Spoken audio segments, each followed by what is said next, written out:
Welcome to Urban Knife Guy, where we explore the urban knife style and jungle survival. Today we're going to look at a DIY knife kit from Japan. I'm going to customize it, put it together, finish it, and show you the end result. First, if you watch this channel regularly but have not subscribed, please do so to help the channel out. Thanks. This kit is from a Japanese knife company called Fedeca. I learnt about the brand from a Japanese friend on a recent trip to Japan. Fideca produces a folding knife that is pretty nice, but when I discovered that they sell a DIY knife kit, that intrigued me. There are three versions of this kit: hard, medium, and easy. The difference is that for the hard version, the handles are just blocks of wood that need to be carved, a bit like opener's handle to carve knives. The medium version features semi-finished handles, and the easy version features handles that are already carved to shape. Since I'm such a handy professional, I naturally chose the easy version.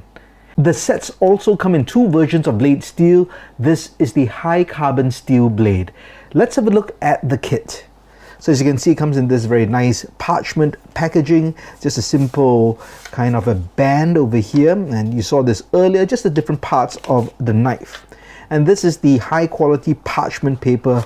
I'm talking about really nice wax paper, and it just folds into itself like that. Let's try to open that carefully. And here we have the various items inside.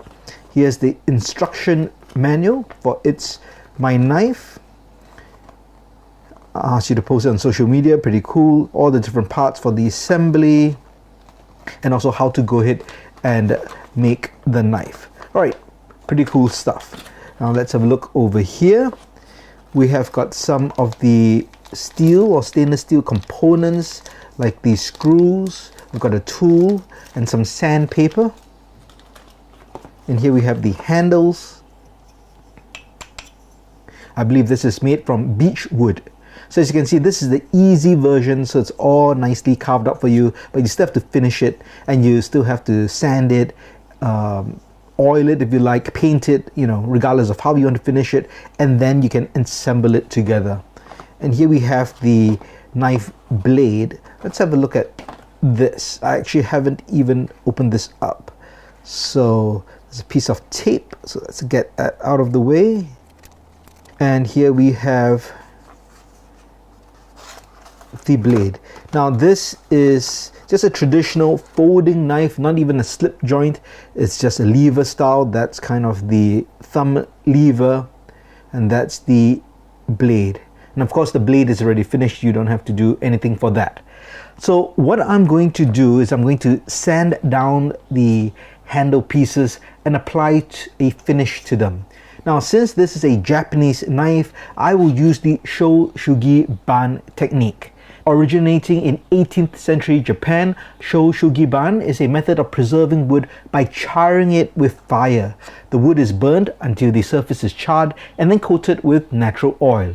So let's bring this outside to work on, and then I'll bring it back to the studio to assemble.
We're back in the studio and I'm really happy with how the handles turned out.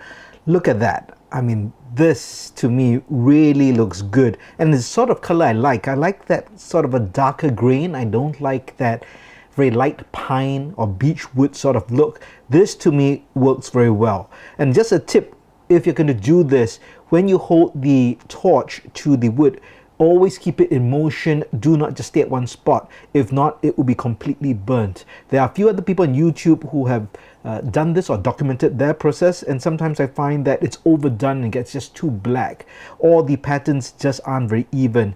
In my case, I started on the edges first, not on the top, just to get the feel, and I knew that the accents around the edges would make it look better. And I think it did. And after that, soaking it in linseed oil has really paid off. And I did it twice. So I soaked it one time, I left it overnight to dry, and then I soaked it a second time. And I think that's a really luscious look. So what I'm going to do now is to follow the instructions over here. I've got all the parts and I'm going to put the knife together.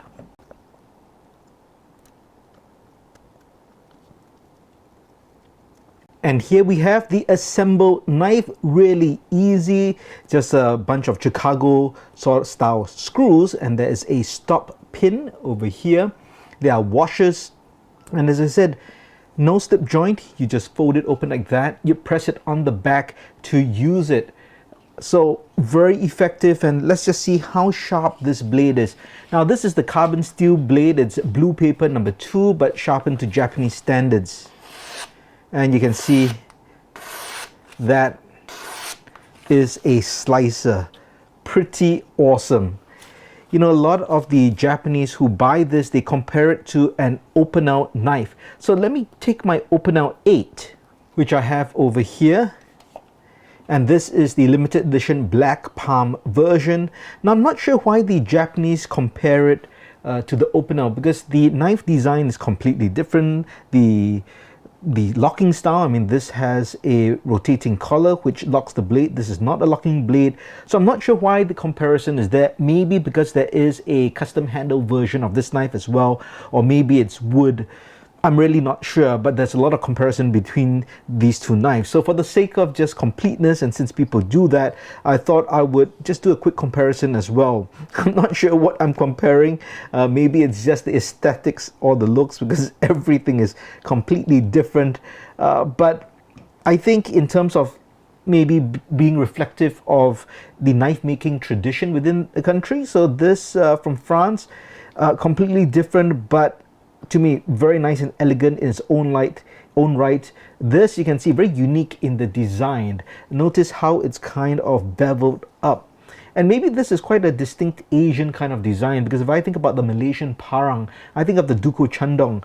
It is also angled in this way, and the whole idea is when you do cutting tasks and you have a flat surface, your fingers will not bang against that surface. So it's kind of an intentional design element. Now it might look strange to some people because of the way it's angled up that way, but definitely has some utility and function based on that design. I think the handles, now this is that limited edition black palm wood, which is of course factory produced. This is my own stain, and I think it's not too shabby. I mean, if you didn't know, you would think that maybe this is factory produced as well. Well, my Opinel did not come with a pouch, but I did buy one, and this is from Fox EDC, and this is designed for the Opinel 8. As you can see, that fits really well. Now, Fedeca does sell a sheath, but honestly, I don't like the sheath. The sheath comes in leather. Now there are 2 colors, I think a black and a very light tan, but it's just too big and I think oversized for this knife. I didn't like the look, so I went to hunt for a sheath because I wanted one that was affordable as well. The one on the site that Fedeca sells is pretty expensive as well. I believe it must be close to $50 US, and I wasn't prepared to pay for a sheath. Or maybe I think it's about $30 US, I believe. So I went to look for a sheath, and I did indeed find one. It didn't come with this lanyard and cool samurai knife bead. I got that separately and put this all together because I think it fits perfectly. This sheath is from Etsy. I'll put the link in the description below. And I believe this cost me only about $15 US. Very supple, well made. and good quality leather, and I actually got them to put this custom grommet so that I could put a lanyard, because I wanted that. I felt that getting a samurai knife bead would fit that whole Japanese theme.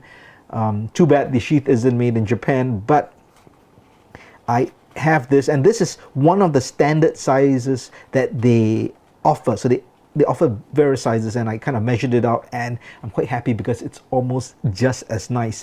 And if you put it next to this kind of looks, I guess, like a set. But here we have it. I'm really happy with this Fedeca. It's my knife sort of project, and I really think that this is a great present. Now, if you go to Japan, see if you can pick one of these up. Now, you can actually order it from the online store. I'll put a link in the description below as well. Now, this particular knife is about just over $50 US. There's the stainless steel version, which I believe is only about $56. But you have to pay for shipping. I'm not sure how much the shipping is. You have to check that out. But I actually got it in a store. I got it from Tokyo Hands in Japan, in Tokyo. And I actually paid less. So the retail price in store is actually cheaper than on the online store. Plus I got a tax rebate as a tourist, so I paid even less. So that to me made sense. So they did not have the stainless steel version. If not, I might have bought that. So I just got this. But as a project, I think this has been really fun, really enjoyable. And I've got this, you know, Japanese styled traditional kind of folding knife to add to my collection, and putting it all together as a package is very satisfying. So if you want to get a souvenir from Japan, you're a knife guy, this fits very well. If you're looking for a gift for someone, and you know that person is a knife guy and you're willing to spend maybe $50 to $70 inclusive of shipping, I think this would be a great gift for them to put it together. So I hope you enjoyed this video. I had a great fun doing it. So if you liked the video, please give it a thumbs up. And if you like the content in general, please subscribe to the channel and hit that notification bell. Thanks for watching. Talk to you soon.